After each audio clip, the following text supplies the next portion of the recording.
અને અજ્ઞાન બહુ જ સિમ્પલ છે. ઘણા લોકો કે છે કે હું આત્મા છું એ નતો જાણતો, એ અજ્ઞાન છે. મેં કહું હું આત્મા છું, હિન્દુસ્તાનમાં કયો હિન્દુ કે છે કે હું નથી જાણતો? એ મને કહો. જો બોલતા નથી, કયો હિન્દુ એવું કે છે કે હું આત્મા છું એ નથી જાણતો? એ મને કહો. બોલો. એમને બંધ કરી આપો, ફ્લાઇટ મોડ કરી આપો. સમજાય છે? હિન્દુસ્તાનમાં કોઈ પણ હિન્દુ એવું કહી શકે કે હું આત્મા છું એવું નથી જાણતો? કહી શકે? અનુભવ નથી, પણ નોલેજ તો છે ને. હું નોલેજ ની જ વાત કરું છું, અનુભવની વાત. એટલે એ જ્ઞાન તો બધા પાસે છે. ખ્યાલ આવ્યો? એ જ્ઞાન નવું નથી. નવું જ્ઞાન એ છે કે હું આત્મા સિવાય કશું નથી. એ જ્ઞાન છે. શું કીધું? હું આત્મા છું એ નહીં, હું આત્મા સિવાય, અને આત્મા સિવાય કશું મારું, અને જે આત્મા સિવાય છે એ બધું કુદરતનું છે. આ જ્ઞાનની જરૂર છે. સમજાય છે? શરીર એ કુદરતનું, સંજોગો એ કુદરતના, સત્તા સંપત્તિ સંબંધ સાધન પણ, અને આ 5 જ્ઞાનેન્દ્રિયોથી અનુભવાતી સમગ્ર સૃષ્ટિ પણ. આ સમજાય તો નિવેડો. આત્મા તો એની જગ્યાએ છે, એ આગો પાછો, પણ તમારું નથી ત્યાંથી આરોપ કાઢી નાખો ને.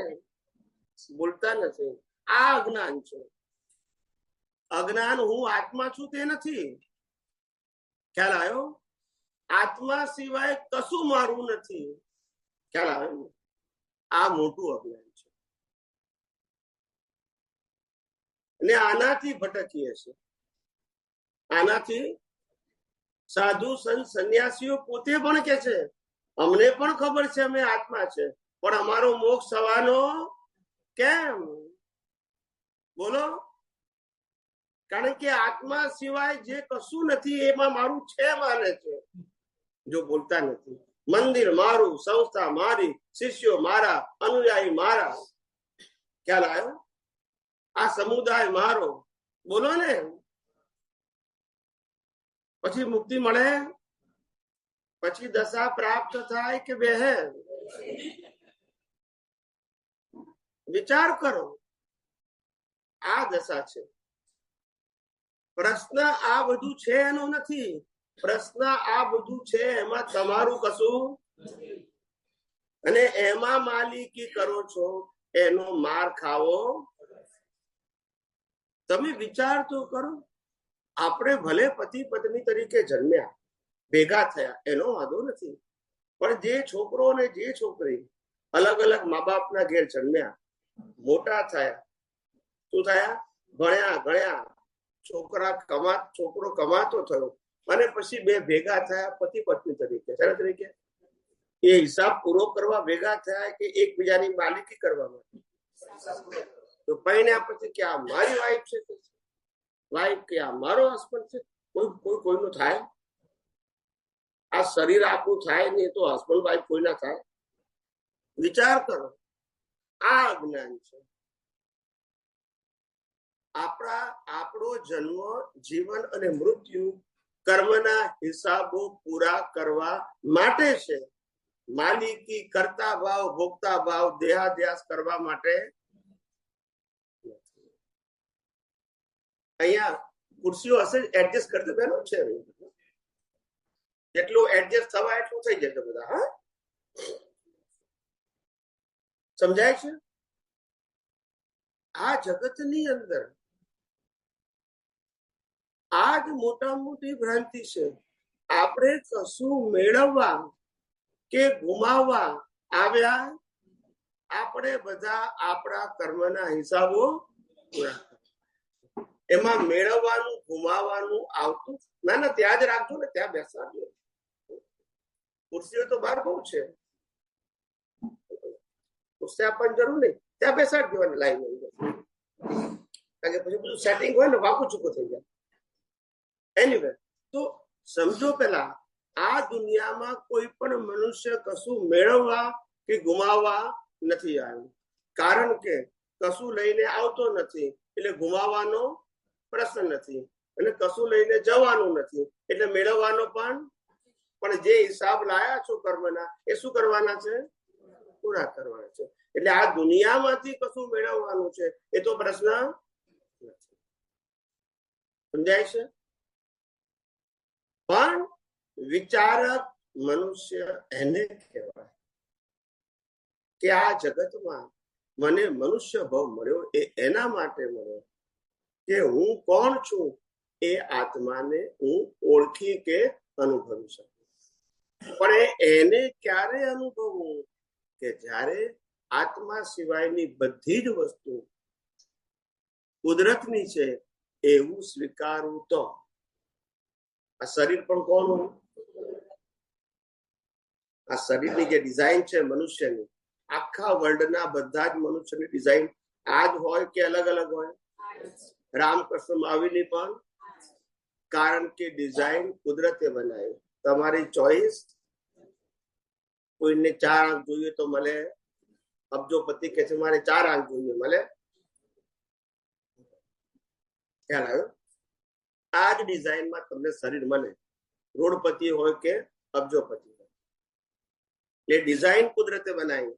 પછી આ શરીર ફિઝિકલ પંચ મહાભૂતનું બન્યું છે. પૃથ્વી, જળ, વાયુ, અગ્નિ, આકાશ. એ પંચ મહાભૂત પણ કોના છે?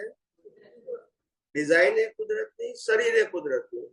હવે આ શરીરને જીવતું રાખવાનું 75 થી 100 વર્ષ કર્મ ભોગવવા માટે.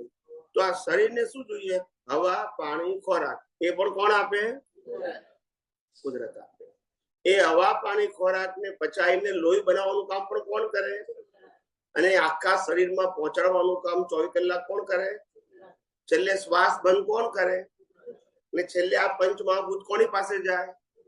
તો પછી આપણું શું છે? બધું કુદરત કુદરત તો બોલ્યા, તો આપણું શું? બોલો, ખ્યાલ આવ્યો? હવે આ શરીર જ કુદરતનું હોય તો સત્તા, સંપત્તિ, સંબંધ, સાધન કોના હોય? તો આ દુનિયામાં કશું આપણું છે? મારું મારું કરીને મરી જઈએ. છેલ્લે જીવતા તો મારું મારું બોલીએ છે, મરતી વખતે તારું નથી બોલતા તોય લઈ લેશે. જો બોલતા નથી, હા કે ના? કારણ કે કુદરતનો કાનૂન છે ભાઈ. શ્વાસ ચાલે ત્યાં સુધી સત્તા, પછી સત્તા રહેતી નથી કે આપું કે ના આપું. રહે છે પછી. જુઓ, આ જ સમજવાનું છે. જે આપણું નથી એ ક્યારેય આપણું થવાનું નથી, અને એના માટે આપણે મરી જઈએ છીએ. ખ્યાલ આવ્યો? આ શરીર પાસે કોઈ પ્રકારની સ્વતંત્રતા નથી. શ્વાસ પણ એની મરજીથી ના લે છે. ખ્યાલ આવ્યો?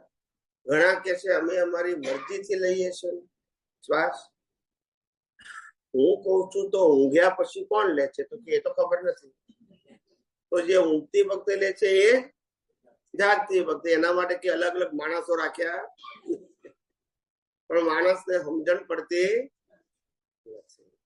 આવી આપણી આ બધાની દશા છે.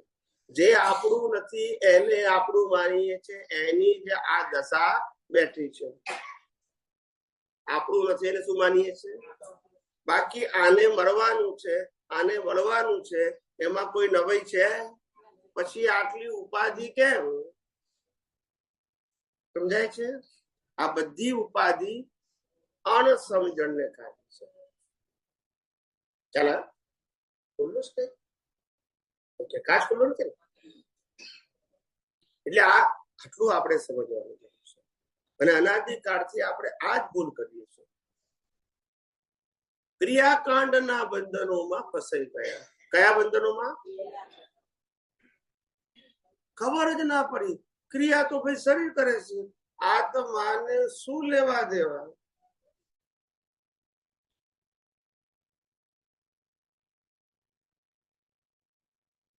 સમજાય છે? આત્માને શું લેવા દેવા? ક્રિયા શરીર કરે છે, એમાં આત્માને શું લેવા દેવા? આત્મા માટે ક્રિયા કરે છે. આત્માને તમારી કોઈ ક્રિયાની જરૂર છે? આત્માને તમારા પાપ પુણ્યની જરૂર છે? આત્માને શરીરે કરેલા પુરુષાર્થની જરૂર છે? એ પોતે જ અનંત શક્તિ વાળો છે. ફક્ત જ્ઞાની ભગવંત એટલું જ કે છે કે આ જગતમાં તે જે તારું નતું એને તારું માન્યું છે, એને ખાલી તું ચેકી નાખ, કાઢી નાખ. નહીં, શું કે છે? મારું છે એક ચેકી નાખ. બસ, શરીર મારું છે, ચેકી નાખ. મન વચન મારા છે, ચેકી નાખ. મન વચન કાયનું કંટ્રોલ મારો છે, ચેકી નાખ. સત્તા સંપત્તિ સંબંધ મારા છે, ચેકી નાખ. મારા ઉપર ચેકો મારી દો. વસ્તુને છોડવાની જરૂર, સંજોગોને બદલવાની જરૂર, માલિકી ભાવ કાઢવાની માલિકી ભાવ, કર્તા ભાવ અને ભોગતા ભાવ, આ ત્રણ બંધન છે. શું છે? હું માલિક છું, હું કર્તા છું અને હું ભોગતા છું. આ ત્રણ પ્રકારના બંધન છે. અને આ ત્રણ પ્રકારના બંધન છે ક્યાં સુધી? જ્યાં સુધી હું શરીર છું ત્યાં સુધી. હું શરીર છું તો કરતા છું, ભોગતા છું અને માલિક પણ. પણ શરીર જ કુદરતનું છે. પછી ભલે ને કરતા ભોગતા માલિક શરીર થાય, એની સાથે આપણને વાંધો, પણ હું શરીર છું એ પહેલું નીકળવું જોઈએ.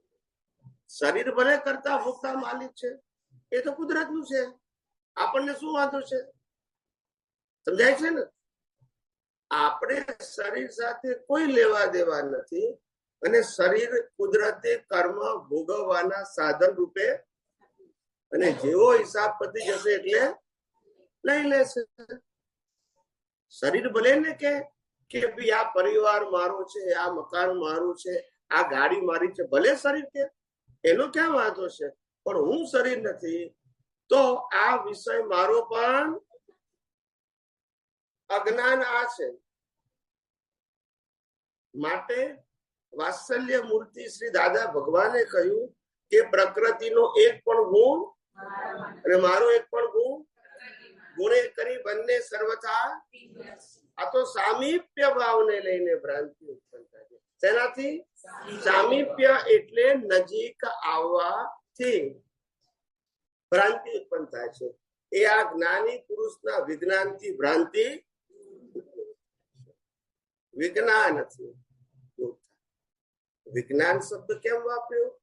જ્ઞાન એટલે શબ્દ જ્ઞાન કહેવાય, વિજ્ઞાન એટલે સિદ્ધાંત કહેવાય. જડ અને ચેતન ક્યારે એક થઈ શકે એને વિજ્ઞાન કહેવાય. જડ ચેતન જુદા છે એને નોલેજ કહેવાય. શું કહેવાય? પણ જડ ચેતન ભેગા થઈ જ ના શકે. શું કીધું? એ સિદ્ધાંત છે, માટે વિજ્ઞાન કહેવાય. ખ્યાલ આવ્યો ને? જડ ચેતન ભેગા થાય કોઈ દિવસ ના થઈ શકે. આ વિજ્ઞાન છે. એટલે વિજ્ઞાનથી બંને, વિજ્ઞાનથી આ બધું છૂટું પડે છે. આ આપણે સમજવાનું છે. બધાને સમજાય છે? બધાને પાછળ બધાને સમજાય છે ને?